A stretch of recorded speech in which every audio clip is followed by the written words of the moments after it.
ചായക്കെന്താ കടിയെന്ന് ആലോചിച്ചിരിക്കുമ്പോൾ പെട്ടെന്നൊരു ഐഡിയ. എല്ലാരും പെട്ടെന്ന് റെഡിയായിട്ട് നോക്കുമ്പോൾ ദേ കിടക്കുന്നു വാഴ വെട്ടിയിട്ടേക്കും പോലെ ഒരുത്തൻ. ഇവനെ ഇനി എന്ത് ചെയ്യാനാ? നേരെ തൂക്കിയെടുത്ത് വണ്ടിയിൽ എങ്ങോട്ടാണെന്ന് പോലും അറിയാതെ സാറ് സുഖം ഉറക്കം. കണ്ണു തുറന്ന അതിനാ ഞെട്ടി. മലബാർ ഷെഫോ? ഈ സ്പോട്ട് എവിടെയെന്ന് അറിയണോ? ട്രിവാൻഡ്രം ഉള്ളൂരിലെ നമ്മുടെ സ്വന്തം മലബാർ ഷെഫ്. ചായക്കൊരു കടി തിരക്കി വന്ന എനിക്ക് എവിടെ നിന്ന് തുടങ്ങണമെന്ന് ഒരു പിടിയുമില്ലായിരുന്നു. നിരനിരയായി മലബാർ വിഭവങ്ങളും നല്ല ഉഗ്രൻ ചായയും. ചായ കുടിക്കാൻ വന്ന ഞങ്ങൾ ഒടുവിൽ ചിക്കനീന്ന് തുടങ്ങി. വെറൈറ്റി ജ്യൂസുകൾ.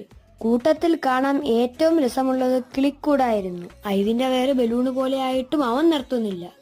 ചിക്കൻ പക്കാവട തീന്നത് പോലും അറിഞ്ഞില്ല. ഞങ്ങൾ കഴിച്ചു തീത്ത പാത്രങ്ങളുടെ എണ്ണം കൂടിക്കൂടി വന്നു. കരക്ക് ഷേക്ക് കിട്ടിയപ്പോൾ അത് ഞാൻ ആരെയും നോക്കിയില്ല, ഒരു പിടി അങ്ങ് പിടിച്ചു. എല്ലാം കഴിഞ്ഞിറങ്ങിയപ്പോൾ ഇതായിരുന്നു അവസ്ഥ. ആർക്കും ബോധമില്ലായിരുന്നു ശുഭം.